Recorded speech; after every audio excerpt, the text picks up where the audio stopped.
রাসূলুল্লাহ সাল্লাল্লাহু আলাইহি ওয়াসাল্লাম যেভাবে তাহাজ্জুদ নামাজ পড়তেন, কখনো মধ্যরাতে, কখনো তার কিছু আগে অথবা পরে ঘুম থেকে উঠতেন এবং আসমানের দিকে তাকিয়ে সূরা আলে ইমরানের শেষ রুকুর কয়েক আয়াত পড়তেন। তারপর মিসওয়াক ও উজু করে নামাজ পড়তেন।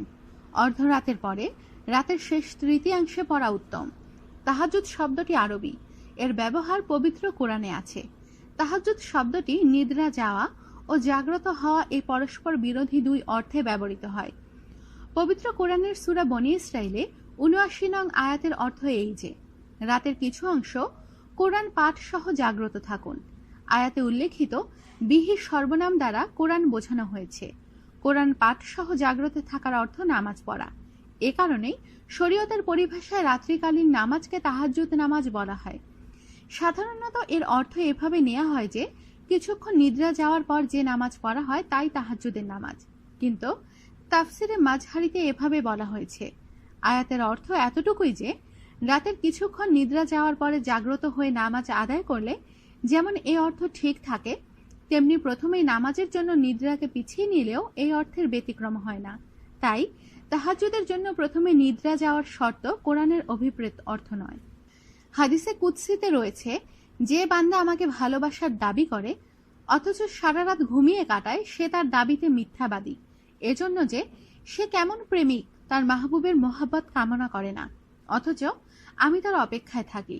সে যদি তার দাবিতে সত্যবাদী হতো তাহলে অবশ্যই আমার ডাকে সাড়া দিত। হাদিস শরীফে বর্ণিত আছে, হযরত রাসূলুল্লাহ সাল্লাল্লাহু আলাইহি ওয়াসাল্লাম বলেন, রাসূলুল্লাহ সাল্লাল্লাহু আলাইহি ওয়াসাল্লাম যখন মদিনায় তাশরিফ আনেন, তখন প্রথম যে কথাগুলো তার মুখ থেকে শুনি তা হলো, লোকজন, ইসলামের প্রচার প্রসার করো, মানুষকে আহার দান করো, আত্মীয়তা অটুট রাখো, আর যখন মানুষ ঘুমিয়ে থাকবে তখন তোমরা রাতে নামাজ পড়তে থাকবে, তাহলে তোমরা নিরাপদে বেহেশতে যাবে। তাহাজ্জুদ নামাজ অর্ধরাতের পরে রাতের শেষ তৃতীয়াংশে পড়া উত্তম। ফজরের নামাজের ওয়াক্ত হওয়ার আগ পর্যন্ত পড়া যায়, তবে ঘুম থেকে না জাগার সম্ভাবনা থাকলে এশা নামাজের পর পড়লে তাহাজ্জুদের সুন্নত আদায় হবে।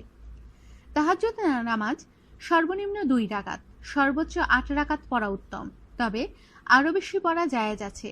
২ রাকাত করে যথাসম্ভব রুকু, সেজদা, কেরাত লম্বা করে একাগ্র চিত্তে পড়া ভালো। তাহাজ্জুদের নামাজ ঘরে পড়া উত্তম, তবে মসজিদে পড়লেও ক্ষতি নেই। রমজান ছাড়া মাঝে মাঝে জামাতে পড়া জায়েজ আছে, তবে নিয়মিত নয়। কেরাত আস্তে অথবা জোরে পড়া জায়েজ আছে, তবে কারো কষ্ট হলে আস্তে পড়া ভালো। তাহাজ্জুদের নামাজ হলো আল্লাহর দিদার লাভের সর্বোত্তম উপায়। যুগে যুগে যত মানুষ আল্লাহর প্রিয় বান্দা হিসেবে পরিগণিত হয়েছে, তাদের প্রত্যেকের প্রধান আমল ছিল রাতে তাহাজ্জুদ নামাজ পড়া। অতএব আমাদের সবার উচিত তাহাজ্জুদ নামাজের গুরুত্ব দেয়া। সময় অর্ধরাতের পরে রাতের শেষ তৃতীয়াংশে পড়া উত্তম, তবে ঘুম থেকে না জাগার সম্ভাবনা থাকলে এশার নামাজের পর ২ রাকাত সুন্নত ও বেতরের আগে তা পড়ে নেওয়া জায়েজ আছে। রাকাত সংখ্যা সর্বনিম্ন ২ রাকাত আর সর্বোচ্চ ৮ রাকাত পড়া উত্তম, তবে আরো বেশি পড়া জায়েজ আছে।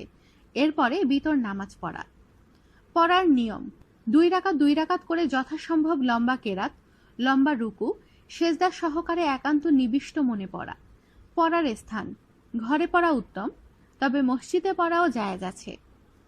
কেরাত উঁচু বা নিচু উভয় আওয়াজে পড়া জায়েজ আছে, তবে কারো কষ্টের কারণ হলে চুপি চুপি পড়া কর্তব্য। জামাতে পড়া: রমজান ছাড়া অন্য সময় মাঝে মধ্যে জামাতে পড়া জায়েজ আছে, তবে নিয়মিত নয়।